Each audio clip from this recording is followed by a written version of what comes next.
우리 신앙 고백하심으로 우리 예배 자리로 나가겠습니다. 전능하사 천지를 만드신 하나님 아버지를 내가 믿사오며 그 외아들 우리 주 예수 그리스도를 믿사오니 이는 성령으로 잉태하사 동정녀 마리아에게 나시고 본디오 빌라도에게 고난을 받으사 십자가에 못 박혀 죽으시고 장사한 지 사흘 만에 죽은 자 가운데서 다시 살아나시며 하늘에 오르사 전능하신 하나님 우편에 앉아 계시다가 저리로서 산자와 죽은 자를 심판하러 오시리라. 성령을 믿사오며 거룩한 공회와 성도가 서로 교통하는 것과 죄를 사하여 주시는 것과 몸이 다시 사는 것과 영원히 사는 것을 믿사옵나이다. 아멘.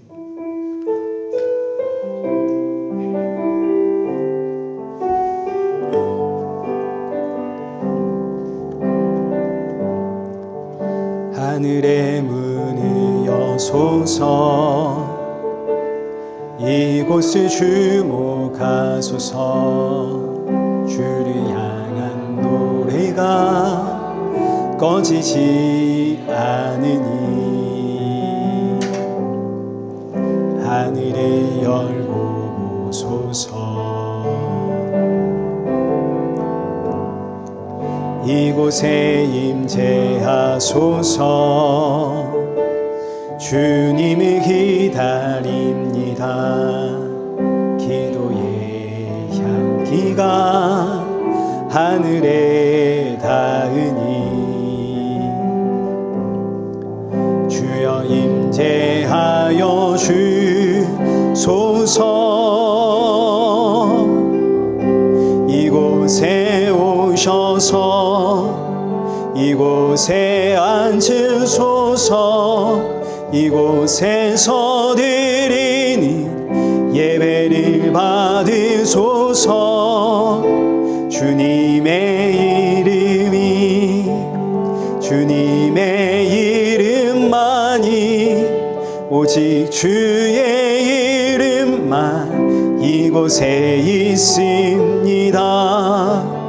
이곳에 오셔서 이곳에 앉으소서 이곳에서 드리는 예배를 받으소서 주님의 이름만이 오직 주의 이름만 이곳에 있습니다.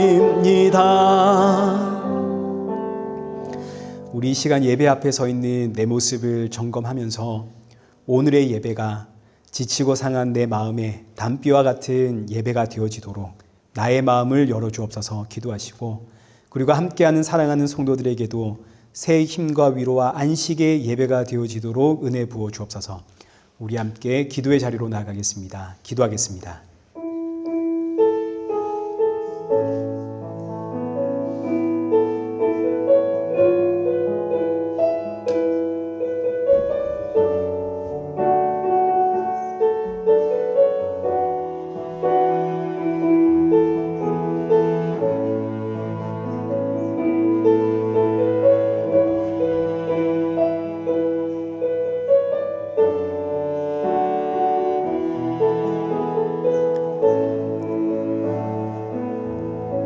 살아계신 하나님 아버지, 오늘 우리의 걸음을 예배의 자리로 인도하심에 감사드립니다. 지치고 상한 심령들이 이 자리에 모였사오니 오늘의 예배가 사랑하는 성도들에게 참 위로와 평안과 안식의 예배가 되어지도록 은혜 부어 주옵소서. 주가 주시는 이 생명의 말씀 붙들고 새롭게 시작하는 이 한 주를 버텨내고 날이 가면 갈수록 우리 주의 사랑과 그 은혜가 더욱더 충만해지는 우리 복된 성도들 되게 하여 주옵소서. 예수님의 이름으로 기도드리옵나이다. 아멘. 우리 함께 교독문 제57번 교독하시겠습니다. 여호와여, 내가 깊은 곳에서 주께 부르짖었나이다.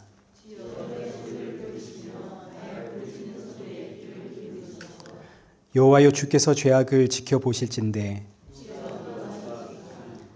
그러나 사유하심이 주께 있음은 나 곧 내 영혼은 여호와를 기다리며 파수꾼이 아침을 기다림보다 내 영혼이 주를 더 기다리나니 이스라엘아 여호와를 바랄지어다. 함께 읽겠습니다. 그가 이스라엘을 그의 모든 죄악에서 속량하시리로다. 아멘.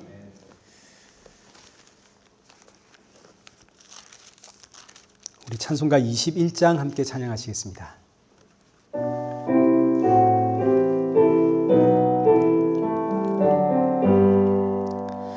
다 찬양하여라 전능왕 창조의 주께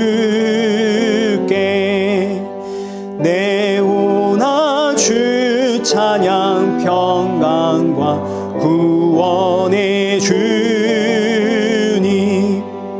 성도들아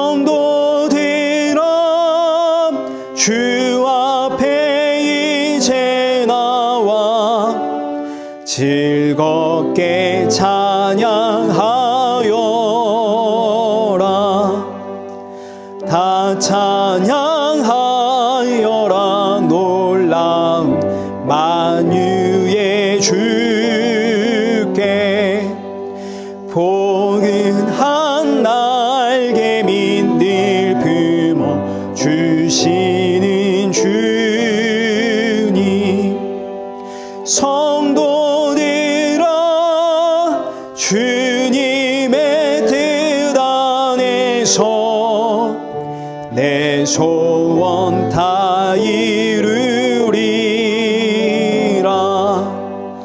다 찬양하여라. 온 몸과 마음을 바쳐 이 세상 만물이 주 앞에 다 나와 찬양 성도들아 기쁘게 소리 높여 영원히 찬양하여라.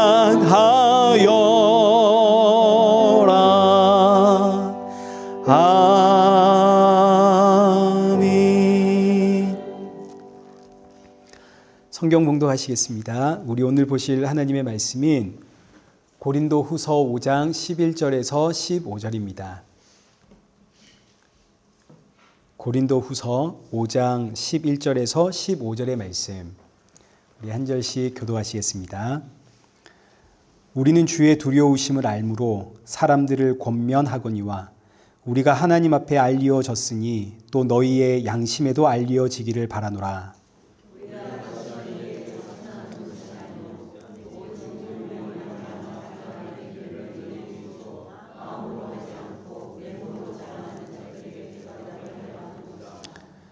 우리가 만일 미쳤어도 하나님을 위한 것이요 종신이 온전하여도 너희를 위한 것이니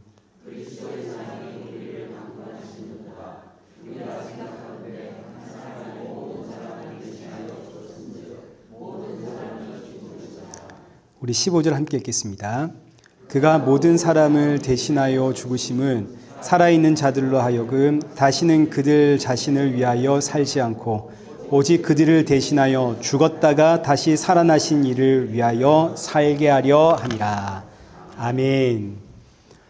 교회 소식 알려드리겠습니다. 우리 먼저는 12월 넷째 주가 성탄주일입니다.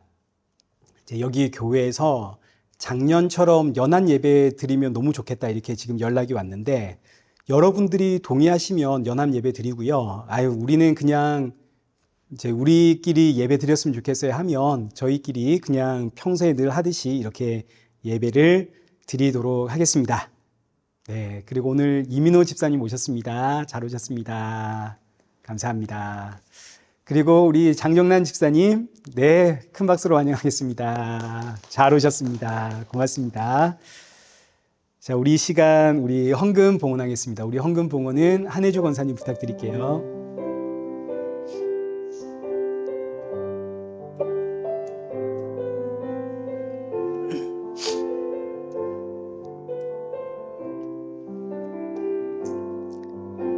우리에겐 소원이 하나 있네. 주님 다시 오실 그날까지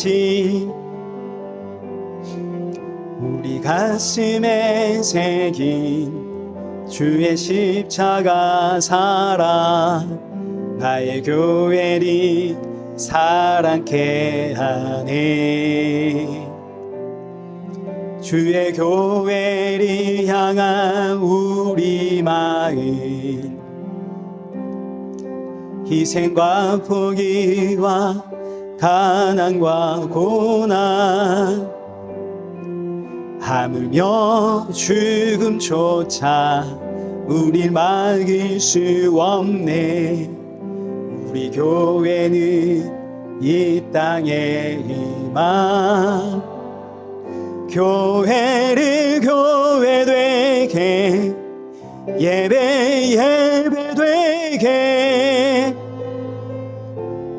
우릴 사용하소서.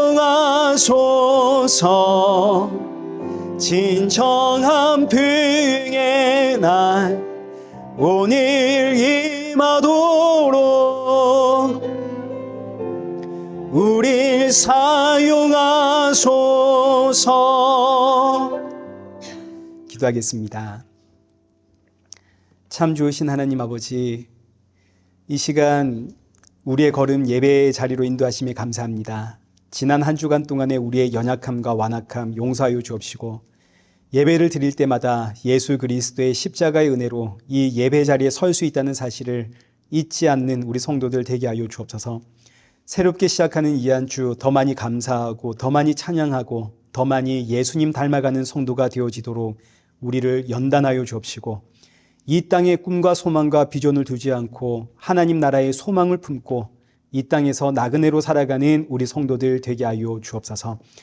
이 시간 귀한 예물 준비하여 드립니다. 예배 헌금을 준비할 때마다 날 위해 십자가에 죽으시고 부활하신 예수님 기억하며 주님께 드림이 기쁨이고 나의 모든 것 주의 것임을 고백하는 성도들 되게 하여 주옵소서. 예수님의 이름으로 기도드리옵나이다. 아멘.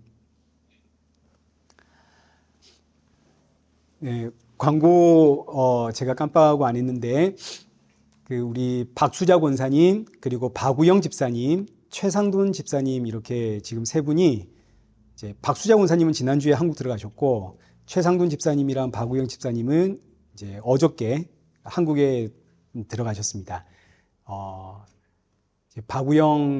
박수자 권사님의 어머니가 지금 중환자실에서 위독하셔서 이제 준비를 하러 들어가셨으니까요. 우리 성도님들이 그 가정에 예수님 안에서의 평안과 또 기쁨과 안식을 누릴 수 있는 그 참 복된 시간이 되기를, 이를 위해서 기도해 주시면 감사하겠습니다. 이제 오늘 말씀 보겠습니다. 오늘 본문은 고린도후서 5장 11절에서 15절입니다. 그리스도의 사랑이 라는 제목으로 오늘 본문의 말씀 우리 함께 살펴보겠습니다. 지난주에는 5절부터 10절까지의 말씀을 통해서 우리가 세 가지를 살펴보았거든요. 첫째는 하나님께서 이 땅에 성령을 보내신 이유, 둘째는 무엇이 하나님께서 기뻐하시는 일인가, 그리고 셋째는 그리스도의 심판대 앞에서 선악간에 행한 대로 받는다. 이게 어떤 의미인가, 여기에 대해서 우리가 살펴보았습니다. 먼저 이 땅에 하나님께서 성령을 보내신 이유는 여기 5절에 기록된 말씀처럼 이것을 우리에게 이루게 하기 위함입니다. 여기서 이것이란 부활을 의미합니다. 성도에게는 부활이 약속되어 있습니다. 그런데 이 부활은 눈에 보이는 세계가 아닙니다. 죽음, 그 이후의 세계가 부활의 세계입니다. 물론 이 세상에도 이제 이 땅에 존재하는 여러 종교에도 부활이 있습니다. 그러나 이 부활과 하나님께서 우리에게 약속하신 부활에는 엄청난 차이가 있는데, 그게 뭐냐면 세상 종교가 말하는 부활은 눈에 보이는 이 물질 세계의 연속입니다. 지금 우리가 살아가고 있는 이 물질 세계를 가장 잘 표현한 단어가 탐욕입니다. 탐욕.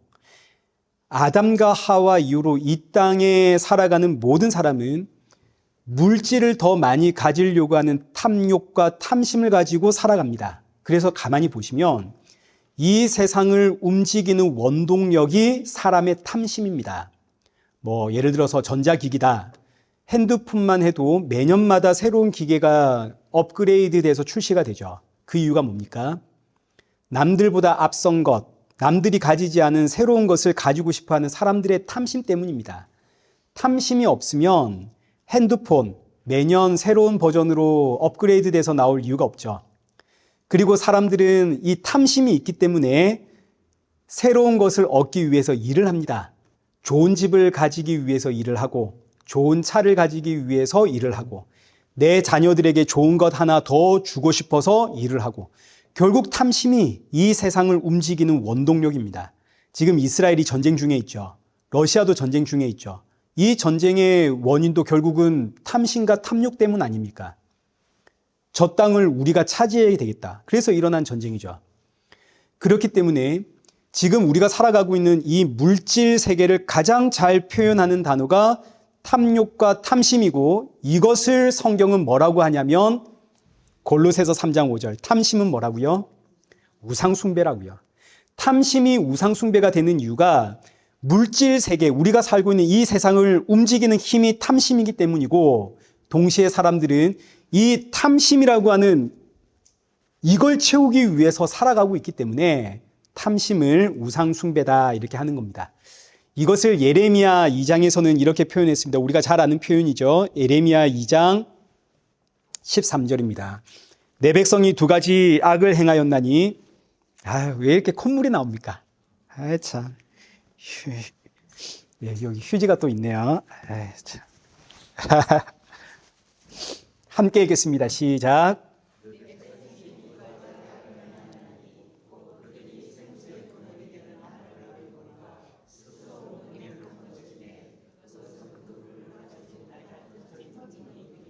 아멘.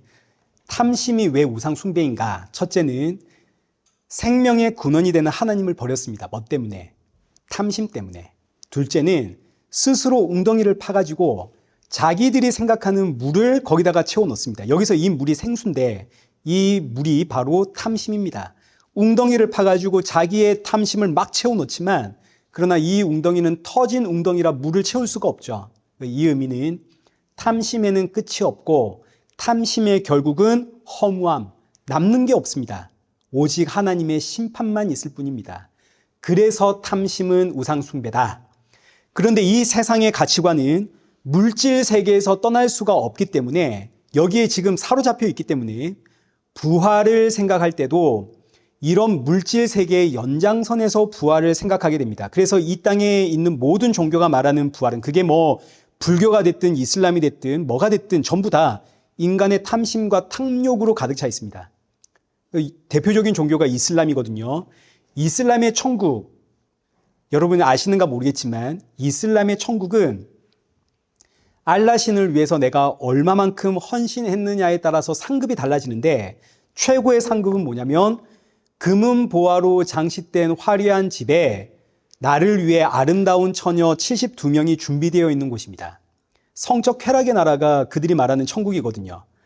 신을 위해서 내가 얼마만큼 정성을 다해 살았는가에 따라서 내가 사는 집과 여인의 숫자가 달라집니다. 근데 이제 예외가 있다면, 신을 위해서 순교한 자는 이유를 불문하고 무조건 황금 집에서 아름다운 처녀 17명과 함께 삽니다. 그래서 이제 이슬람의 그 젊은이들이 자살 테러를 하는 겁니다. 이거 교육을 받고. 자, 그러니까 이 땅의 종교가 가지는 모든 부활은 전부 물질 세계의 연장선에서 탐심과 탐욕의 나라입니다. 그러나 하나님께서 약속하시는 부활은 물질 세계의 쾌락과 탐심과 탐욕이 아니라 우리 주 예수 그리스도를 만나는 겁니다. 그리고 그 예수님과 함께 사는 게 부활의 세계입니다. 부활이란 하나님을 얼마나 기쁘시게 했는가에 따라서 1등은 황금으로 만들어진 집, 2등은 시멘트집, 3등은 동굴, 이런 게 아니라고요. 얼마나 하나님을 기쁘시게 했느냐에 따라서 부활한 이후에 상급과 어떤 보상의 차등이 있다. 이런 것들은 세상 종교가 말하는 사람의 탐욕을 부추기는 거짓말이지 성경이 말하는 부활의 세계가 아닙니다. 그러다 보니 이걸 누가 믿을 겁니까? 부활했는데 어떤 보상과 상급이 없다? 부활을 했는데 예수님 만나는 게 전부다? 그럼 누가 이런 부활을 하고 싶겠습니까? 그래서 어느 순간부터 교회조차 천국의 상급 이야기 하는 겁니다. 하나님 위에 살면 상급이 있습니다. 상급의 차등이 있으니까 이건 누가 더 많이 헌신하고 충성하고 봉사하고 전도하고 여기에 따라 달라지는 거니까 여러분 봉사하고 헌신하고 충성하십시오. 이런 이야기 안 하면 사람들이 교회 안 나옵니다. 그리고 충성 봉사도 안 하죠. 모두가 부활 이러면 화려하고 엄청난 보상이 있는 이런 거 다 꿈꾼다고요. 그래서 하나님이 이런 우리를 아시기 때문에 성령을 보내셨다 이겁니다. 사람의 이성으로는 도무지 믿을 수 없는 물질 세계의 가치관을 떠나 있는 게 하나님의 이 부활의 세계이기 때문에 성령을 보내어 부활을 우리에게 믿게 하는 거죠. 그 부활을 믿게 된 성도는 나는 나의 주 예수 그리스도, 그분의 얼굴을 감히 얼굴로 대면하는 것, 나는 이거 감당할 수 없습니다. 그런데 이런 기회가, 이런 영광이 나에게 주어진다면 이것이야말로 내 인생 최고의 보상이고 상급입니다. 이 고백을 만들어내는 게 성령이 하시는 일입니다. 자, 이제 둘째 9절입니다. 우리 지난주에 보았던 내용 제가 지금 요약 정리하는 겁니다. 9절 한번 보십시오. 우리는 하나님을 기쁘시게 하는 자가 되기 위해서 힘을 써야 됩니다. 근데 어떻게 사는 것이 하나님을 기쁘게 하는 일인가? 하나님을 기쁘게 하는 것은 오직 하나뿐입니다. 하나님이 보내신 그 아들을 믿고 그 아들을 증거하며 사는 것이 하나님을 기쁘시게 하는 유일한 방법입니다. 우리가 이 땅에서 성공하는 거, 잘 사는 거, 영향력 있는 사람이 되는 것은 하나님의 기쁨과는 상관이 없습니다. 근데 이제 제가 지난주에 이 말씀을 드렸더니 지난주에 젊은 집사님 한 분이 저에게 이런 질문을 하셨거든요. 목사님, 그래도 우리가 훌륭한 사람이 되어가지고 교회에 헌금을 많이 하면 하나님이 기뻐하지 않겠습니까? 예, 여러분이 훌륭한 사람이 되어가지고 헌금을 많이 하시면 하나님만 기뻐하는 게 아니라 저도 기뻐합니다. 아마 모르긴 해도 제가 하나님보다 더 기뻐할 겁니다. 근데 여러분, 이거 잘 이해하셔야 됩니다. 이게 이제 오늘 본문의 이야기거든요. 저와 여러분이 예수님을 믿고 예수님의 증인이 되면 그 다음은 어떤 모습으로든 반드시 예수님의 증인된 모습이 드러나게끔 되어져 있습니다. 이거는 너무 자연스러운 일입니다. 예수님의 증인이 되면 반드시 나옵니다. 예수님의 증인된 모습이. 그 모습이 어떤 분은 교회에 헌금을 많이 하는 것으로 나타날 수 있습니다. 교회가 든든히 서야 이 강대상에서 이 복음이 담대히 선포될 거 아닙니까?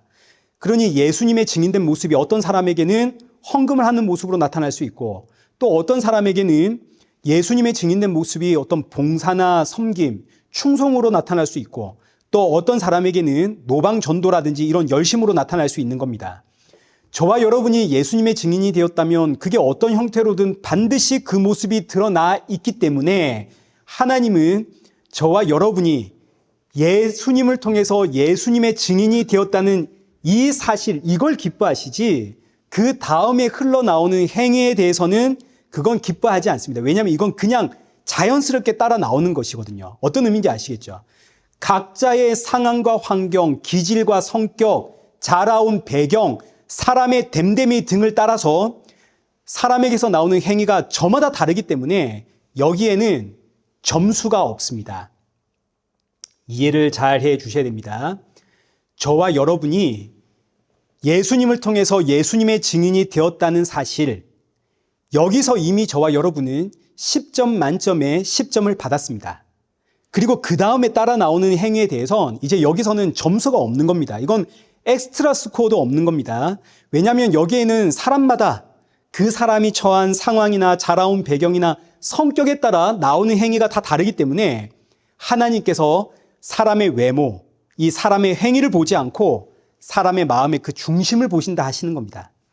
내가 예수님의 증인이 되었다는 것 하나에서 이미 만점을 받았기 때문에 그 다음에 나오는 어떤 증인된 삶의 모습에 대해서는 점수가 없다고요.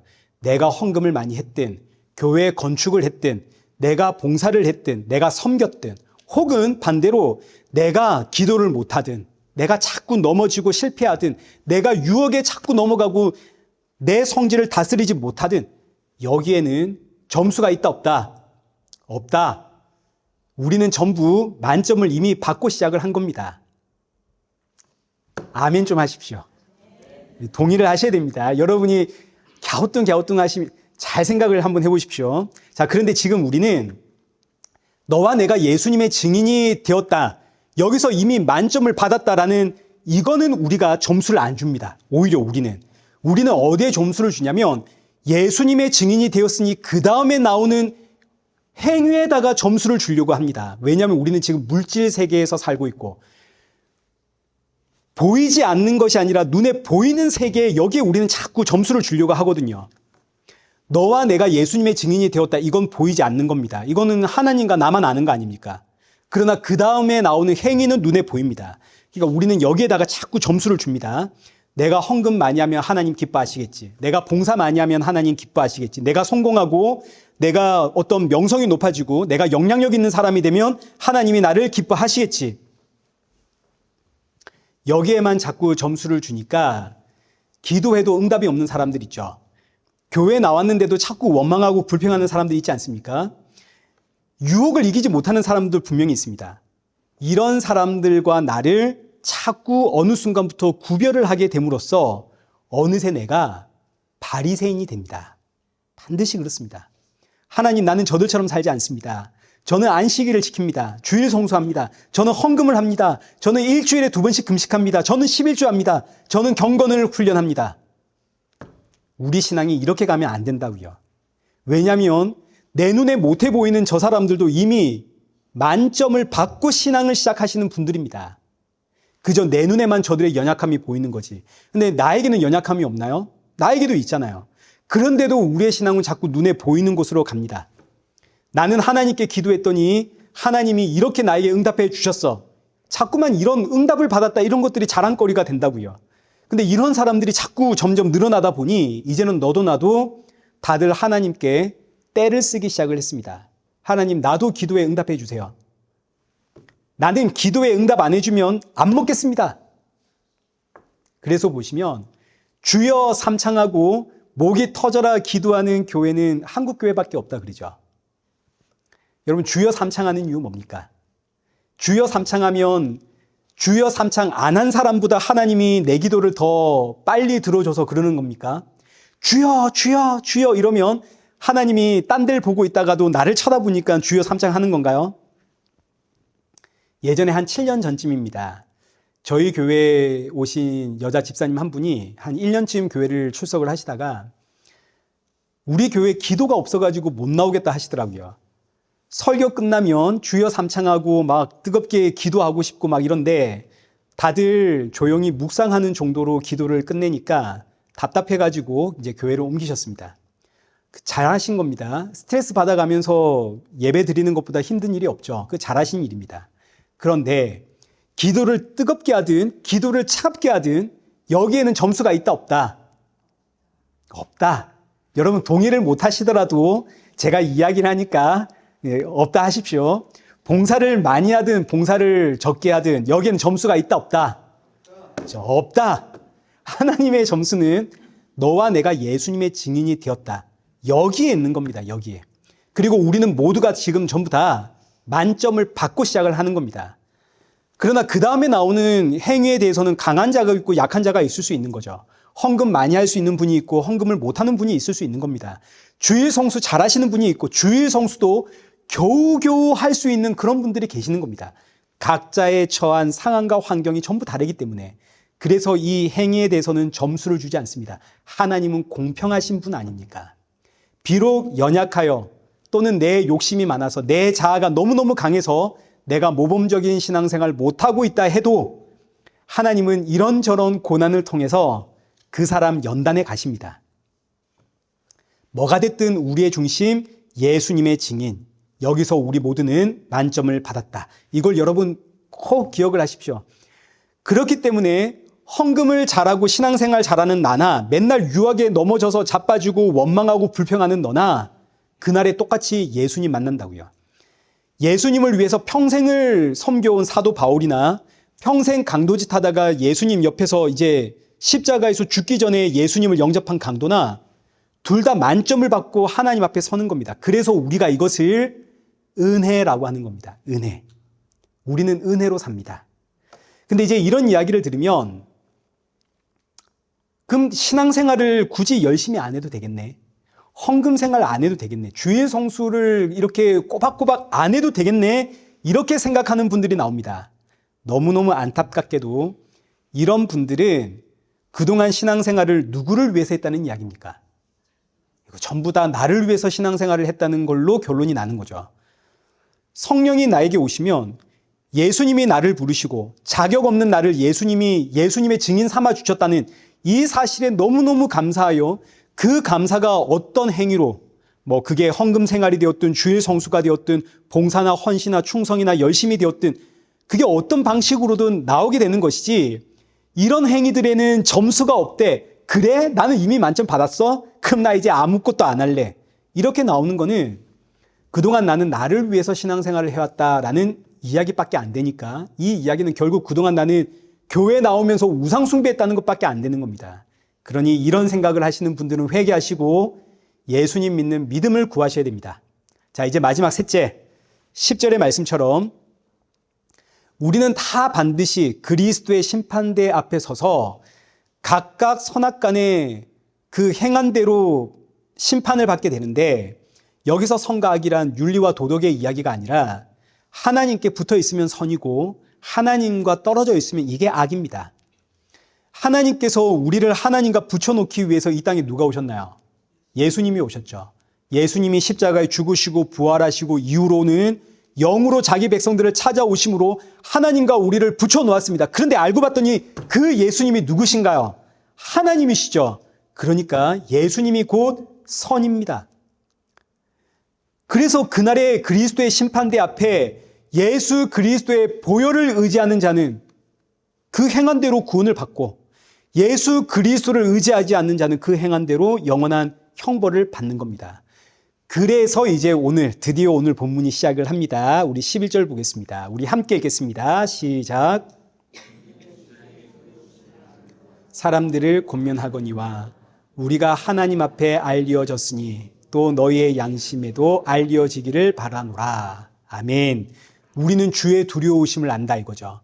그 두려우심이 뭐냐면 그리스도의 심판대 앞에 서는 날 무엇을 의지하느냐에 따라서 영원한 생명이냐 영원한 심판이냐 이게 판결이 나기 때문에 이 두려움을 알기 때문에 내가 너희에게 권면을 한다 이겁니다. 무엇을 권면하냐면 우리가 하나님 앞에 알려진 것처럼 너희의 양심에도 알려지기를 원한다. 이게 무슨 이야기냐면 여기서 양심이라고 하는 단어가 이 당시 사람들에게는 옳고 그름을 판단하도록 신이 부여한 감시 기관이다 이렇게 생각을 했습니다. 사람들이 그 당시에 양심.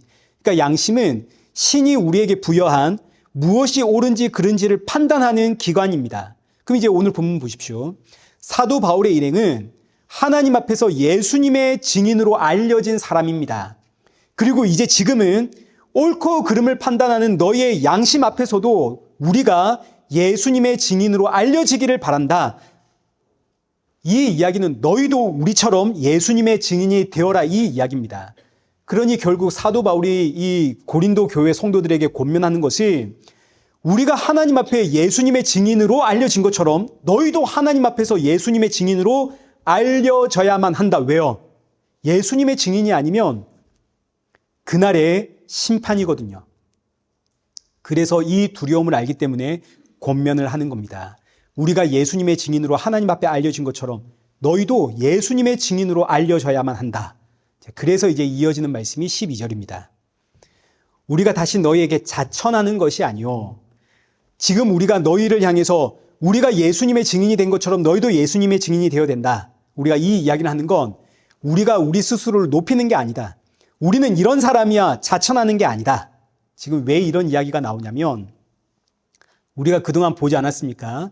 이 고린도 교회에 들어온 거짓 교사들, 이들은 추천서와 자천서를 들고 들어온 사람들입니다. 자천서는 나 이런 사람이야, 나 누구 밑에서 교육을 받았고 훈련받은 사람이야, 이력서가 자천서고, 추천서는 교회나 혹은 교회 지도자들로부터 이 사람은 검증된 사람입니다 하고 받은 추천서를 뜻하는 겁니다.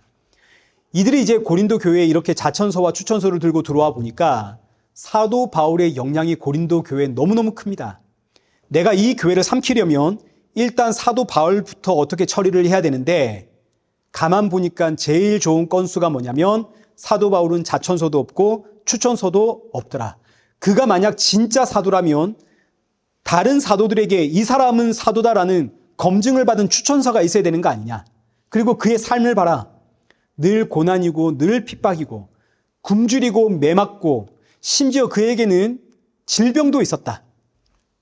그가 정말 하나님의 사도라면 예수님께서 그를 보호하사 걱정도 근심도 염려도 아픔도 없도록 모든 일을 형통하도록 하나님이 쫙쫙 풀어줘야 되는 거 아니냐. 여기에 고린도 교회가 그냥 넘어가고 말았습니다. 왜냐하면 우리는 모두 다 눈에 보이는 이 물질 세계에서 살아가고 있기 때문에 눈에 보이는 것을 들이밀면 그게 맞는 줄 알거든요. 그래서 사도 바울이 하는 이야기입니다. 우리는 예수님의 증인으로 하나님 앞에 인정받은 사람인데, 우리가 이 이야기를 하는 것은 우리가 우리를 자천하려고 하는 게 아니라, 이어지는 12절의 하반절, 우리로 말미암아 자랑할 기회를 너희에게 주어 마음으로 하지 않고 외모로 자랑하는 자들에게 대답하게 하려 하는 것이라. 어떤 의미인지 아시겠죠? 우리는 하나님께 인정받은 예수님의 증인인데, 이걸 우리가 지금 자랑하려고 하는 것이 아니라 외모를 자랑하는 자들이 있다. 지금 진짜 자랑거리가 무엇인지를 모르는 사람들, 참된 자랑거리가 뭔지를 몰라서 외모를 자랑하는 자들에게 진짜 자랑거리를 자랑할 수 있도록 우리가 너희에게 지금 기회를 주는 것이다. 그럼 이제 진짜 자랑거리는 뭡니까? 너와 내가 예수님의 증인이 되었다는 거죠. 이게 진짜 자랑거리죠. 여기서 우리는 이미 하나님 앞에 만점 받은 거 아닙니까? 외모나 행위를 통해서 점수를 받는 게 아닙니다. 그러나 거짓 교사들은 자꾸 외모와 행위를 통해서 점수를 받는다 그럽니다. 그래서 사도 바울이 이 말을 하는 겁니다. 진짜 자랑은 우리가 예수님의 증인이 되었다는 것이고, 그 예수님을 우리가 증거하는 것이 우리의 자랑거리지 우리의 행위나 외모가 자랑거리는 아니다. 그래서 이어지는 이제 13절 보십시오. 우리가 만일 미쳤어도 하나님을 위한 것이요 정신이 온전하여도 너희를 위한 것이니. 이 당시 사람들이 볼 때 예수님의 증인이 되었다, 이건 자랑거리가 아닙니다. 예수는 십자가에 달려 죽은 자고, 예수님을 믿는다 그러면 유대인이나 로마인들에게 박해를 받습니다. 그러니 예수님을 믿는다, 이건 자랑거리가 아니라 숨겨야 되는 일입니다. 근데 예수님을 자랑하는 자들이 있습니다. 그러니 세상 사람들이 저들은 미쳤구나 하는 거죠. 사도 바울은 세상이 우리를 미쳤다 할 때, 맞다, 우리는 하나님을 위해 미친 자들이다. 왜냐하면 그 하나님이 바로 십자가에서 죽으신 예수님이기 때문이다. 저와 여러분이 예수님의 증인으로 사는 이유, 하나님을 향해 미쳤기 때문이죠. 그러나 반면 우리의 정신이 온전하여도 너희를 위한 것이다. 세상이 볼 때 예수님을 증거하는 우리는 미친 자입니다. 그러나 사실 우리는 미친 것이 아니라 정신이 온전한 사람이고, 정신이 온전한 사람으로서 너희에게 예수님을 증거하는 것은 온전히 너희를 위한 것이다. 그럼 사도 바울은 미쳤다라는 소리를, 그리고 온갖 멸시와 그 조롱과 오해를 들으면서까지 이렇게 예수님을 증거하는 이유가 뭡니까? 그게 이제 14절의 말씀입니다. 그리스도의 사랑이 우리를 어떻게 한다고요? 강권한다고요. 예수님의 사랑이 우리를 강권하니까. 여기서 강권하다라는 이 단어가 애워싸다, 지배하다, 다스리다, 통치하다, 끌고 가다, 이런 뜻입니다. 굉장히 강력한 단어죠. 그리스도의 사랑이 나를 지배하니까 나는 예수님을 증거할 수밖에 없다, 이런 이야기입니다. 그럼 그리스도의 사랑은 무엇인가? 이어지는 말씀이, 그리스도의 사랑은 우리가 생각하건대 한 사람이 모든 사람을 대신하여 죽었은즉 모든 사람이 죽은 것이라. 이게 그리스도의 사랑입니다. 여기서 한 사람이 예수 그리스도 아닙니까? 근데 예수님의 죽음이 어떻게 모든 사람의 죽음이 될 수 있는가? 예수님이 천지를 창조하신 하나님이기 때문이죠. 온 우주 만물을 다 포함해도 이것 창조하신 하나님의 죽음과는 비교가 안 됩니다. 온 우주가 망해도 하나님과 비교가 안 되는데, 그 온 우주 가운데서도 지극히 작은 지구의 모든 인류가 죽는다 한들 이게 하나님이신 예수님의 죽음과 비교가 되겠습니까? 아담과 하와 이후로 이 땅의 모든 사람들의 죽음, 그거 전부 다 더해도 예수님의 죽음과는 비교가 안 됩니다. 그래서 하는 말이 예수님의 죽음은 모든 사람을 대신하는 죽음일 뿐만 아니라 그 모든 사람의 죽음을 대신하고도 남는다. 그럼 예수님이 모든 사람을 대신하여 죽으신 이유는 무엇인가? 15절, 오늘의 결론입니다. 15절, 우리 함께 읽겠습니다. 시작. 그가 모든 사람을 대신하여 죽으심은 살아있는 자들로 하여금 다시는 그들 자신을 위하여 살지 않고 오직 그들을 대신하여 죽었다가 다시 살아나신 이를 위하여 살게 하려 함이라. 아멘.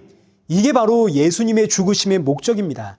예수님의 죽음은 살아있는 자들, 여기서 살아있는 자들은 예수님의 죽음으로 다시 살아난 저와 여러분을 이야기하는 겁니다. 저와 여러분이 원래가 죽은 자들이죠. 죽음에서 태어나서 죽은 채로 살다가 죽음으로 돌아가는, 그런데 예수님이 이런 우리를 대신하여 죽으심으로 이제 우리는 그 죽음에서 벗어났습니다. 죽음에서 벗어났다는 이야기가 살아났다는 이야기 아닙니까? 그런데 이렇게 예수님이 나를 살리신 목적이 뭐냐면 이제 너는 너를 위해 살지 말고 오직 너를 대신하여 죽었다가 다시 살아나신 분 누구신가요? 예수 그리스도. 그분을 위해서 살게 하려 합니다. 하나님이 저와 여러분을 부르신 목적, 저와 여러분을 다시 살리신 목적이 예수님을 위해 살게 하려고입니다. 이것이 천지창조의 목적이고 예수님이 이 땅에 오셔서 저와 여러분을 살리신 목적입니다. 저와 여러분은 예수님을 위해 사는 인생입니다. 자, 여기서 많은 분들이 종종 나는 하나님을 위해 산다와 예수님을 위해 산다를 이제 같은 의미로 사용하곤 합니다. 근데 성경은 아주 명확하게 우리는 누구를 위해 산다고요? 예수님 위해 산다고요. 아주 명확하게 밝힙니다. 왜냐하면, 왜 이렇게 밝히냐면 사람은 욕망과 욕심 덩어리고 자기 좋을 대로 생각을 하고 이런 것들이 전부 다 사람의 죄된 본성이기 때문에 하나님을 위해 산다 그러면 우리는 어느새 나도 모르게 하나님을 위해 살았으니까 이제 하나님으로부터 어떤 대가와 보상을 바라게 됩니다. 이게 사람의 본성입니다. 사람이 욕심과 욕망의 덩어리이기 때문에 자연스럽게 이런 일들이 일어난다고요. 이 탐심은 선악과 사건 이후로 사람 안에 자리 잡고 있는 종교심이고 죄의 본성이기 때문에 이게 어쩔 수가 없는 겁니다. 구약 성경의 모든 이야기를 여러분 한번 보십시오. 구약 성경의 모든 이야기가 바로 이겁니다. 이스라엘 백성들이 하나님을 위해 살았나요? 안 살았나요? 하나님을 위해 살았습니다. 근데 하나님은 하나님을 위해 살아가는 그 이스라엘 백성들을 향해 끊임없이 외치는 이야기가 너희는 우상 숭배자다. 왜냐? 하나님을 위해 살면 자연스럽게 그 다음은 하나님으로부터 어떤 대가와 보상을 받고 싶어 하거든요. 하나님이 천지를 창조하신 하나님 아닙니까? 그 하나님을 위해 살면 하나님이 내 문제 해결해 주시고 내 길을 활짝 열어주시고 하나님을 위해 살면 하나님이 나의 모든 것 책임져 주시리라. 너무너무 듣기 좋은 소리죠. 근데 이게 바로 내 탐심과 탐욕을 위해서 신을 섬긴다는 이야기입니다. 근데 우리는 이런 이야기에 그냥 눈과 귀와 마음을 그냥 너무나 쉽게 빼앗깁니다. 이게 우리 본성에 딱 맞는 이야기거든요. 너무너무 내 귀에 듣기 좋은 달콤한 소리거든요. 디모데후서 4장 1절에서 4절 한번 보십시오. 하나님 앞과 살아있는 자와 죽은 자를 심판하실 예수 그리스도 예수 앞에서 그가 나타나실 것과 그의 나라를 두고 내가 엄히 명하노니 너는 말씀을 전파해라. 때를 얻든지 못 얻든지 항상 힘써라. 범사의 오래 참음과 가르침으로 경책하며 경계하며 권하라. 무엇을? 때가 이르면 사람들이 뭐를 받기 싫어한다고요? 바른 교훈. 귀가 가려워서 자기 귀를 긁어줄 사욕따르를 스승을 많이 두게 됩니다.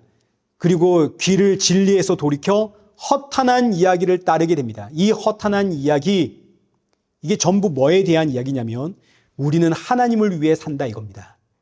하나님을 위해 살면 하나님이 내 문제 해결해 주신다 이거죠. 나는 하나님의 일을 하고 하나님은 내 일을 해주고. 그래서 사도 바울이 디모데에게 엄히 명하는 말씀이 너는 때를 얻든지 못 얻든지 항상 말씀을 선포해라. 이 말씀이 뭐냐면 육신이 되어 이 땅에 오신 예수 그리스도입니다. 그래서 이제 오늘 본문 15절에 사도 바울이 아주 의도적으로 우리는 하나님을 위해 사는 게 아니라 누구를 위해 산다고요? 예수님 위해 산다고요. 제가 지금 하나님을 위해 산다라는 표현이 틀렸다고 이야기하는 게 아닙니다. 하나님을 위해 산다 이걸 묵상하면 우리는 너무너무 자연스럽게 탐심이 터져 나와서 하나님으로부터 대가와 보상을 바라게 되는 연약한 인생이다 하는 걸 지금 이야기하는 겁니다. 이해하시죠? 그래서 제가 이런 이야기까지 안 하고 싶은데 자꾸 이렇게 제가 이런 거 확인을 안 해주니까 사람들이 자꾸 우리 목사님은 하나님을 안 믿는 사람 이단인가 이런다고요. 그러지 마십시오. 그게 아닙니다. 하나님 묵상하면 우리는 자꾸 그렇게 탐심이 터져 나오는 인생이라는 걸 제가 이야기를 하는 겁니다. 그래서 사도 바울의 이야기입니다. 우리는 예수님을 위해 사는 인생이다. 예수님 위해 사는 인생은 다른 생각을 못합니다. 아니 천지를 창조하신 하나님이 나를 살리겠다고 십자가에서 물과 피를 쏟으며 죽으셨는데 지금도 골고다라는 내 머리 위에서 피 흘리고 계시는데 그 예수님께 내가 예수님 위해 사니까 예수님 피 흘리고 계시는데 내가 예수님 위해 사니까 예수님은 내 문제, 우리 가정의 문제, 돈 문제, 경제, 자녀, 직장 문제 해결해 주세요. 어떻게 그럴 수 있습니까? 지금도 나를 위해 피 흘리고 계시는 천지를 창조하신 그 하나님을 본다면 감사뿐이죠.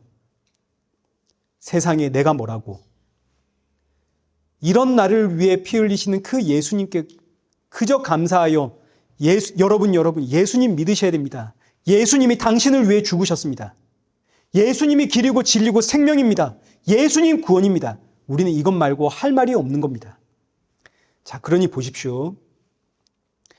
예수님이 우리를 살리신 목적이 예수님을 위해 살게 하려고이니까 저와 여러분이 예수님을 위해 안 살면 예수님이 우리 가만두겠습니까? 안 두겠습니까? 가만 안 두겠죠. 반드시 어떤 방법을 동원해서든 예수님을 위해 살도록 우리를 끌고 가시겠죠. 이게 바로 14절에 그리스도의 사랑이 우리를 강권했다는 이야기입니다. 그리스도의 사랑이 우리를 지배하고 다스리고 끌고 간다. 그래서 제가 오늘 이제 본문을 시작을 할 때 성도의 행위에는 점수가 없다. 이게 지금 이 말씀하고 연결이 되는 겁니다. 왜냐? 저와 여러분이 예수님의 증인이 되는 그 순간부터 여기에서 우리가 만점을 받았거든요. 그 다음에는 그리스도의 사랑이 우리 모두를 지배하고 다스리고 끌고 가는 겁니다. 그러니 여기에는 너도 나도 잘난 자나 못난 자나 강한 자나 연약한 자나 그가 어떤 사람이든 우리는 전부 다 그리스도의 사랑에 지배당해 끌려가고 있는 중이기 때문에 여기에서는 이제 점수가 없다고요. 너도 끌려가고 나도 끌려가는데 무슨 점수가 있겠습니까? 심지어 이 길은 이미 만점을 받고 가는 길인데 그러니 지금 내 삶의 모습이 아무리 보고 또 봐도 난 참 신앙인의 모습이 아닌 것 같아. 여기에 우리가 좌절하거나 낙심할 이유가 없는 겁니다. 그리스도의 사랑이 우리를 지금 강권하고 계시거든요. 여러 가지 방법을 통해 마침내 예수님의 증인으로 만들어 놓으십니다. 히브리서 12장 6절 보십시오. 주께서 그 사랑하시는 자를 징계하시고 그가 받아들이시는 아들마다 책찍질 하심이라. 징계는 다 받는 것이거늘 너희에게 없으면 사생자유 친아들이 아니니라. 그래서 성도는 고난을 기뻐하는 겁니다. 고난은 곧 그리스도의 사랑이 나를 통치하고 다스리고 이끌어간다는 증거가 되기 때문이거든요. 사도 바울이 지금 이 말씀을 하는 이유는 고린도 교회가 사도 바울의 외모를 보고 지금 평가하고 있기 때문입니다. 어떻게 하나님의 사도가 저렇게 고난을 당하고 모진 핍박을 당할 수 있는가? 여기에 대한 사도 바울의 대답입니다. 우리가 예수님의 증인이 되었지만 워낙에 우리가 죄인들이라 돌아서면 나를 위해 살고 싶고 돌아서면 세상을 바라보기 때문에 그리스도의 사랑이 이 땅에서 나를 강권하여 살 소망까지 끊어지게 함으로써 죽은 자를 다시 살리시는 하나님 예수님만 바라보게 하는 것이다. 사랑하는 성도 여러분, 저와 여러분이 모범적인 신앙생활을 못하는 것이 참 지극히 당연한 일입니다. 내 모습을 보면 한숨이 나오는 것도 지극히 당연합니다. 왜냐하면 저와 여러분은 죄인 중에서도 괴수거든요. 그러나 이것 하나만 기억하십시오. 저와 여러분은 이미 만점을 받고 시작하는 예수님의 증인들입니다. 그러니 나를 보지 마시고 이런 나를 살리기 위해 십자가에서 나 대신 죽으신 그리고 부활하신 예수님 바라보십시오. 그리고 나의 모든 상황과 나의 모든 환경은 그리스도의 사랑이 나를 예수님의 증인되게 하려고 만들어 가시는 그 과정임을 아시고 고난 중에 감사하면서 이 땅의 나그네로 살면서 우리 주님 만날 그날 사모하며 살아가는 그런 복된 저와 여러분 되시기를 축원합니다. 살아계신 하나님 아버지, 우리 너무너무 연약합니다. 세상 일에 불평도 나오고 원망도 나옵니다. 내가 처한 상황과 환경에 만족할 수도 없습니다. 도무지 예수님 닮아가는 모습이 나오지 않는 연약한 인생입니다. 그러나 그럼에도 불구하고 낙심하거나 좌절하지 않는 이유는 우리는 이미 하나님 앞에 만점 받은 하나님의 자녀이기 때문입니다. 그러하오니 작은 일에도 너무나 쉽게 흔들리는 인생이지만 마침내 주께서 이런 나를 붙잡고 하나님의 백성으로 완성시킬 그날을 사모하며 오늘도 다시 일어나 주를 향해 한 걸음을 떼는 우리 모든 주의 백성들에게 성령의 충만함 부어 주옵시고 그 어떤 상황에서도 예수님 바라봄으로 승리의 기쁨을 맛보는 우리 성도들이 되게 하여 주옵소서. 예수님의 이름으로 기도드리옵나이다. 아멘. 이제는 우리 주 예수 그리스도의 은혜와 성부 하나님의 크신 사랑과 성령 하나님의 위로교통 충만하심이 날이 갈수록 주를 닮아가길 소원하며 예수님의 증인으로 하루하루를 살아가며 더 많이 감사하고 더 많이 찬양하며 주님 만날 그날 사모하며 살아가는 우리 일의 교회와 성도들과 온 세계 교회 머리머리 위에 이제로부터 영원토록 함께 있을지어다. 아멘.